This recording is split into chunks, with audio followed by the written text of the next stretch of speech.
Good morning बच्चों। आज के पहले हम लोग व्याकरण का चैप्टर फर्स्ट और सेकंड पूरा कर चुके हैं। आज हम लोग व्याकरण का चैप्टर थर्ड संधि शुरू करेंगे। संधि अंग्रेजी के ज्वाइनिंग शब्द का हिंदी रूपांतर है। यह संस्कृत के सम प्लस धी दो शब्दों का योग है, जिसका अर्थ है मेल, जोड़ या मिलान। इस प्रकार हम कह सकते हैं परस्पर ध्वनियों के मेल से जो विकार उत्पन्न होता है उसे संधि कहते हैं। संधि के पश्चात संधि विच्छेद। संधि का अर्थ होता है जोड़ और विच्छेद का अर्थ होता है अलग करना। इस तरह से परस्पर जोड़े हुए शब्दों को जब हम लोग अलग अलग कर देते हैं उसे संधि विच्छेद कहते हैं। संधि और संधि विच्छेद के पश्चात हम लोग जानते हैं संधि के प्रकार या संधि के भेद। विकार के आधार पर संधि के तीन भेद होते हैं। पहला स्वर संधि, दूसरा व्यंजन संधि और तीसरा विसर्ग संधि। स्वर संधि, जब दो स्वरों में आपस में कोई विकार उत्पन्न होता है उसे स्वर संधि कहते हैं। स्वर संधि के 5 भेद होते हैं। दीर्घ संधि, गुण संधि, वृद्धि संधि, यण संधि और अयादि संधि। पहला दीर्घ संधि। दीर्घ का अर्थ क्या होता है? बड़ा। इस तरह से जब अ छोटी छोटा ह्रस्व या दीर्घ अ छोटी छोटा ह्रस्व या दीर्घ से मिलता है तब वह उसी समूह का दीर्घ स्वर बन जाता है, उसे दीर्घ संधि कहते हैं। अर्थात दीर्घ संधि में आ बड़ी और बड़ाऊ बनता है। कैसे? देखिए, अ प्लस अ बराबर आ। अब कैसे आ बना? सत्य प्लस अर्थी बराबर सत्यार्थी। य का अ और अ मिलाकर के क्या बन गया? ये य जो था वो या बन गया। तो ये सत्य का अ और ये अ मिलाकर के यहाँ अ पर य पर आ की मात्रा बन गया और ये हो गया सत्यार्थी। अ प्लस अ बराबर आ। अ प्लस आ बराबर आ। धर्म प्लस आत्मा बराबर धर्मात्मा। विद्या प्लस आलय बराबर विद्यालय। ये सब क्या बना? आ बना। अब बड़ी कैसे बनता है? रवि प्लस इंद्र बराबर रविंद्र। रवि का छोटी ई और यह छोटी ई मिलाकर के यहाँ पे बन गया बड़ी ई। अधि प्लस ईश्वर बराबर अधीश्वर। अधि का छोटी ई और यह छोटी ई मिलाकर के बन गया बड़ी। मही प्लस इंद्र बराबर महेंद्र। मही का बड़ी ई और यह छोटी ई मिलाकर बन गया बड़ी ई। अब बड़ाऊ कैसे बनता है? लघु प्लस उत्तर बराबर लघुत्तर। लघु का छोटा ऊ और यह छोटा ऊ मिलाकर के बन गया बड़ाऊ। मतलब अ और आ मिलते हैं। अ और आ किसी भी रूप में भी लेंगे तो वो आ बनते हैं। ई और ई किसी भी रूप में मिलता है तो बड़ी बनता है और छोटा ऊ और बड़ा ऊ किसी भी रूप में मिलता है तो वो बड़ा ऊ बनता है। इसीलिए इसे दीर्घ संधि कहते हैं। दूसरा है गुण संधि। गुण संधि में क्या होता है? अ और ई छोटी और अ और बड़ी ये दोनों जब मिलते हैं तो बनते हैं ए। अ प्लस छोटी अ प्लस बड़ी ई मिल करके ए की मात्रा बनता है। जैसे रमा प्लस ईश बराबर रमेश। रमा का आ और ई ये दोनों मिलकर के यहाँ पे क्या बन गया? में। रमा प्लस ईश बराबर रमेश। महा प्लस ईश बराबर महेश। गण प्लस ईश बराबर गणेश। अब ए के बाद क्या बनता है? ओ बनता है।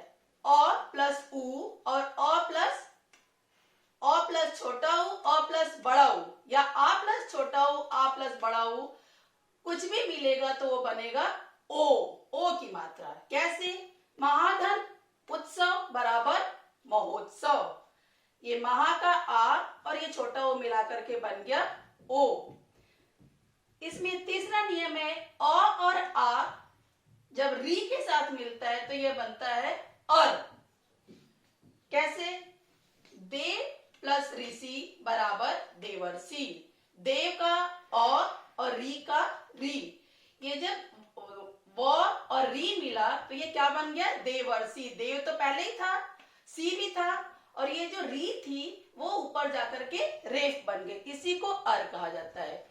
देव प्लस ऋषि बराबर देवर्षि, महा प्लस ऋषि बराबर महर्षि, सप्त प्लस ऋषि बराबर सप्तर्षि।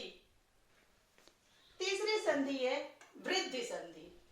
वृद्धि संधि में जैसे गुण संधि में ए और ए बनता है, वृद्धि संधि में ओ और औ बनता है।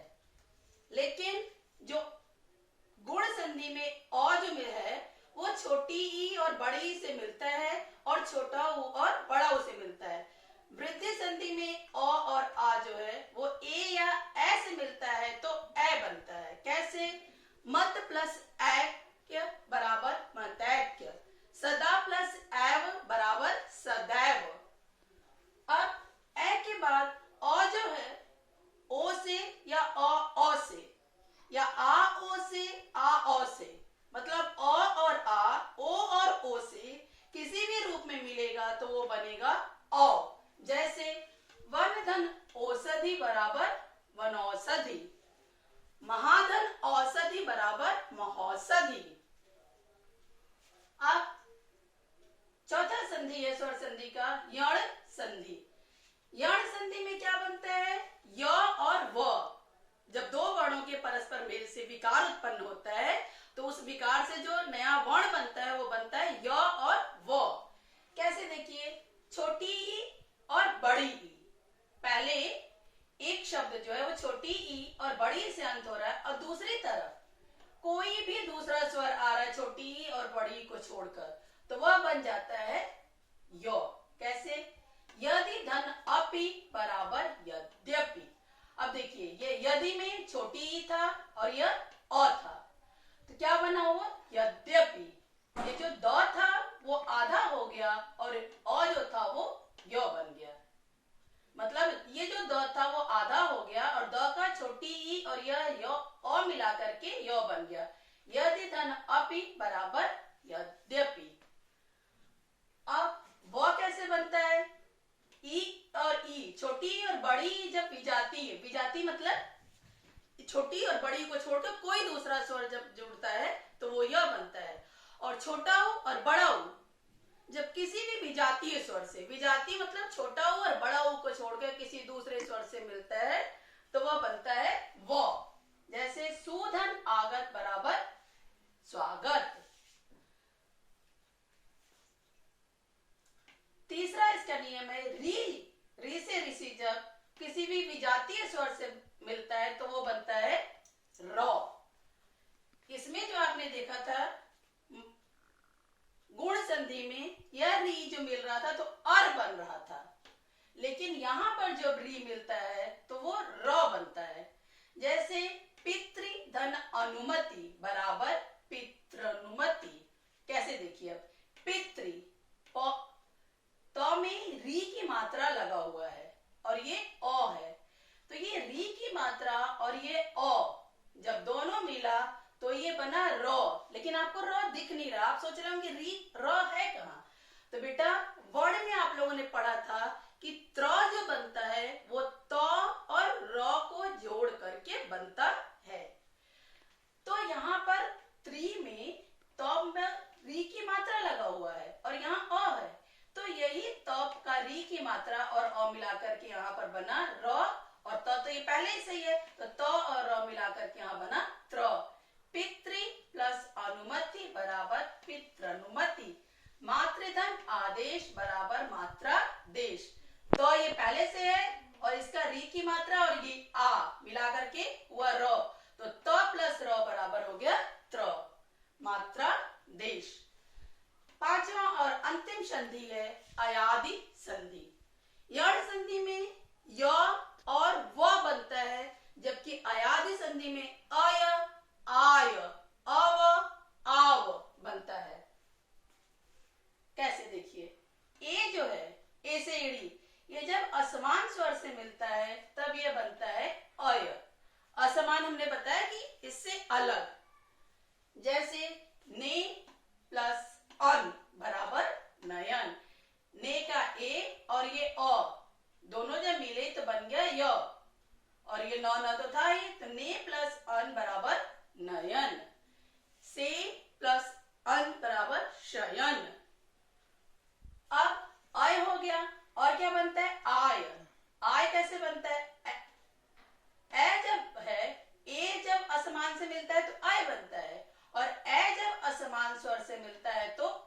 बनता है।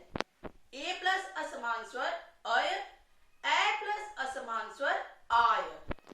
जैसे न धन अक बराबर नायक, न का ए और ये अक का अ, ये जब दोनों मिला तो बन गया य, और ना को था तो नायक। ग प्लस अक बराबर गायक, पै प्लस अक बराबर पै प्लस यन बराबर पायन। अब आय, आय का आपने देखा थर्ड है ओ प्लस असमान स्वर बराबर अव। मैंने पहले बताया अय आय अव आव, तो ओ प्लस असमान स्वर बराबर अव। कैसे? ओ प्लस अन बराबर पवन, ओ का ओ और ये अन का अ मिलाकर के बना व, ओ प्लस अन बराबर पवन। अब अ प्लस असमान स्वर मिलकर के बनता है आव, अव आव। जैसे भ धन उक बराबर भावुक, प धन अक बराबर पावक। आज स्वर संधि के भेद यहाँ पर समाप्त हुआ। अगले वीडियो में व्यंजन संधि। आपका दिन मंगलमय हो। धन्यवाद।